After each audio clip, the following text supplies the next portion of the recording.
Сәлем достар, сіздермен бүгін дәл осындай ерекше дәрумендерге бай дастарханның көркін ашатын баклажан салатын жасауды үйренетін боламыз.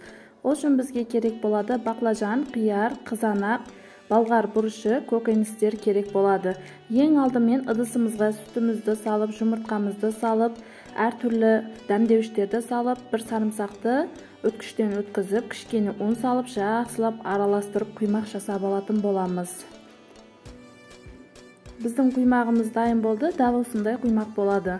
Ал енді баклажанымызды әдемілеп турап алатын боламыз. Өздеріңіздің қалағаныңызша турасаңыздар болады. Мен дәл осылай 4 бөлікке бөліп, ұзынша етіп, ұсақтап турап алдым.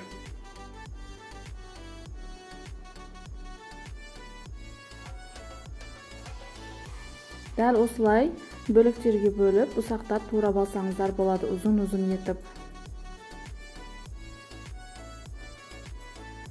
Енді дайын турап алған баклажандарымызға жаңағы дайындап қойған құймағымызды салып, жақсылап араластырып, 10-15 минутке алып қоямыз.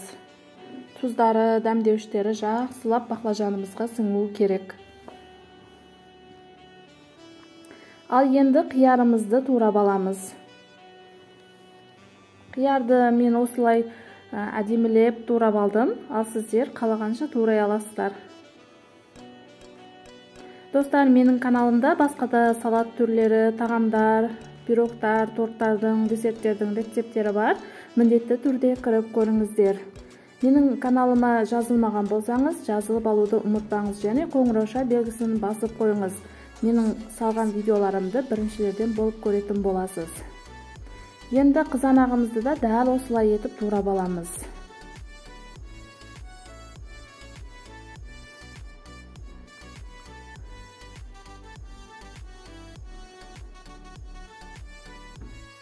Сарымсағымызды да ұзынша етіп турап алатын боламыз, дәл осылай етіп.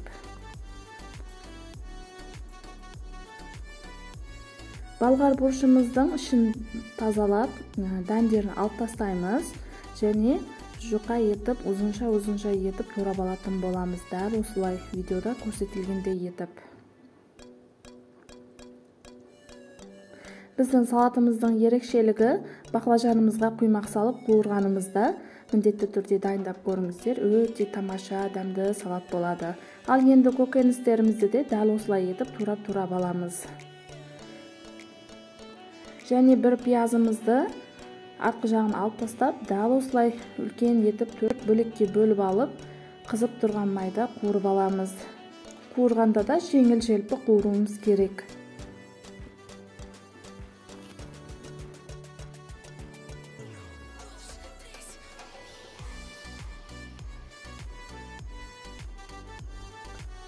Пиязымыз қуырылды, енді ыдысымызға аламыз.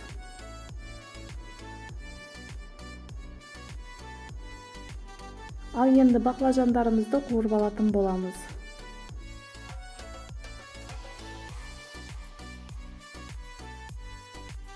Достар, пікірлеріңізді комментарийға жазып қалдырыңыздар міндетті түрде.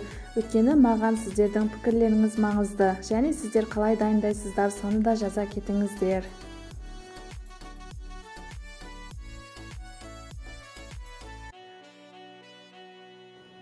Енді аударып барлық жерін қызартып қуырып алатын боламыз.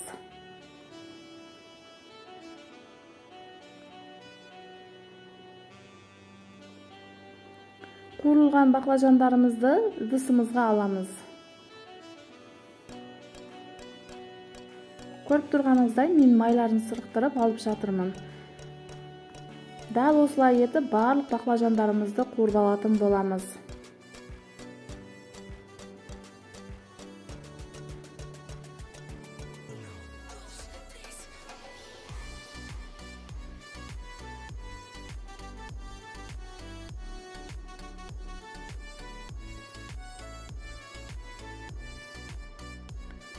Ал баклажандарымызды да қуырып алдық, енді ыдысымызға саламыз.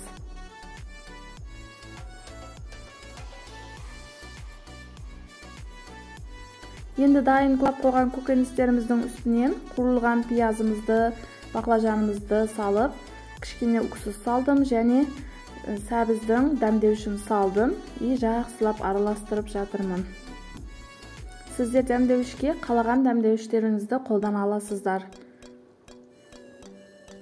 Көріп тұрғаныңыздай дәл осындай ерекше салат болады. Енді салатымызды тәрелкемізге әдемілеп салып аламыз.